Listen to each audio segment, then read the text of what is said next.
Just want to start off the shir saying, first of all, that it's a schus for Refuah Shalema for Mordechai Zev ben Yechevet and Kol Chayei Yisrael. First thing is we say, always in davening, we say Baruch Hu Baruch Shemai. The Rashi Teves of Baruch Hu Baruch Shemai is also the same Rashi Teves as Beis Hillel u Beis Shammai. It's Beis Hey, Vav, Beis Shin, and they're both Baruch Hu Baruch Shemai, and the other one is Beis Shammai. What is the connection between Baruch Hu Baruch Shemai and Beis Hillel and Beis Shammai? So, if you think about it a little bit, Baruch Hu is Ribbono Shel Olam himself. He's Kvaydai Malay Olam. We say Baruch Kavod Hashem Mimkaimai, right? So that's Baruch Hu. He's here. His omnipresence is here with us every second of every day. But Baruch Shemai, what name do we be'ikah use? We use be'ikah the name of Yud Kei Vav Kei. Yud Kei Vav Kei, as we know, Loi K'moshe Ani Nikra Ani Nechtav. I'm written Yud Kei Vav Kei, and I'm pronounced Aleph Dalet Nun Yud Adnus. Right? So you see that part of it, the omnipresence, the Baruch Hu, is here b'hayalma, and the Baruch Shemai, which is hidden, the Shem Havaya is totally hidden, because we only say out the name of Adnus. What does it have to do with Beis Hillel, Beis Shammai? Beis Hillel, we paskin in Olam Hazeh. So that's why it's the same Rashi Tevis as Baruch Hu, which is here present right now.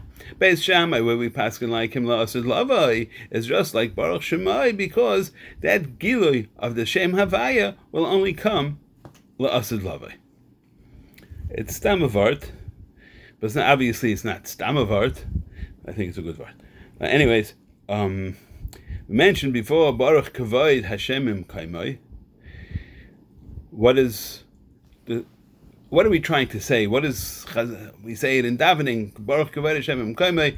It comes from the Cheskel, the Navi Yecheskel, that pasuk. It's Perek Gimel, pasuk Yud Beis. So, what are we taking from it?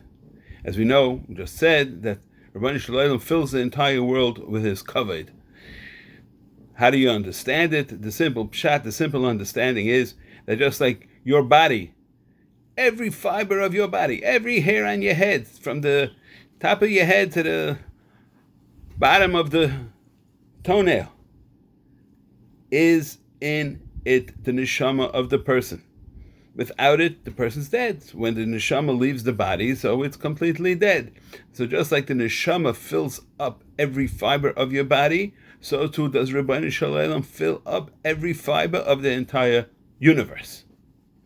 And beyond, but the beyond we have no idea what that is. So that's a way of understanding Baruch Kavod Hashem Mimkaimai. Now, how do you see that is the Shechina? So, in the Soidei Razia, I'm not sure how to pronounce it, he brings a gematria, which is not something I can make up, so I'm going to go through it fairly quickly. If you take Eis Aleph, so 1 is 1, no change. Take Eis Beis, then you take 2 times 2. 2 times 2 equals 4. Then you take the Aleph and you add the Aleph to the 2 plus 2 equals 5. Then you go to Eis Gimel, so it's 3 times 3, it gives you 9. Then you take 9 plus the 5 you had before equals 14. Then you keep on going.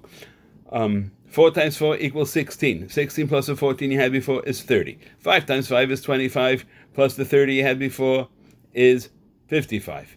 6 times 6 is 36, which is the Vav, right? It's 36. So the Vav plus the 25, the 36 that you had and the 25 you have now equals 91. 7 times 7 equals 140. And 8 times 8, 8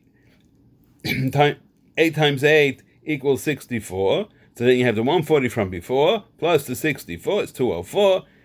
Almost finished. 9 times 9 is 81, plus the 204 from before is 285, plus 10 times 10, which is the Yud, which is the 100, so it equals 285. 285 is Gematria Shechina. So Baruch Kavod Hashem Mimkaimai is coming to teach us that the Shechina is here all over. And what's the yichus of this whole thing? because really it's all coming from Eis Yud. What's the smallest letter in Tzura in the Aleph Beis? The smallest letter is Eis Yud. Right? At the same time, since we say Ein Davar Shepekdusha Pachis Me'asara, right? So therefore, all the Kedusha is coming from the Eis Yud. And really that's the Sheirish of every Eis. Every Tzura of every Eis is coming from a Yud.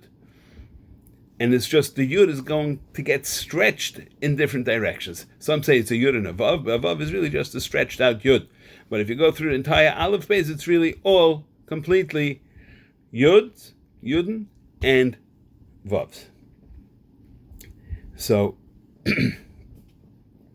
we'll see from here that that's the Shechina. Where do you see the Shechina in a person? So the same Oisi as Gematria Shechina is also Gematria Safa, which means lips, which also means boundaries. What is boundaries? First of all, the lips are the boundaries of your mayach, because you cannot you can reveal everything. You can only reveal a certain amount. So therefore, that certain amount that you could reveal is coming from the safa. The safa is a boundary of the mouth, what to say and what not to say. So too in the world that as we know it, so there it teaches us that our boundaries is a physical world. You have a yam and you have a yabasha, you have a sea and you have the shore. So the sea is not allowed to go over the shore. If it does, then you have a churban, you have hurricanes and you have floods and you have all kinds of things. So it's not an option. What we're trying to say over here is Baruch Kavod Hashem Im Kaimai, and that is the essence of the world, of the physical world that we live in, is boundaries. And that's what Shoftim V'Shoitrim is also boundaries.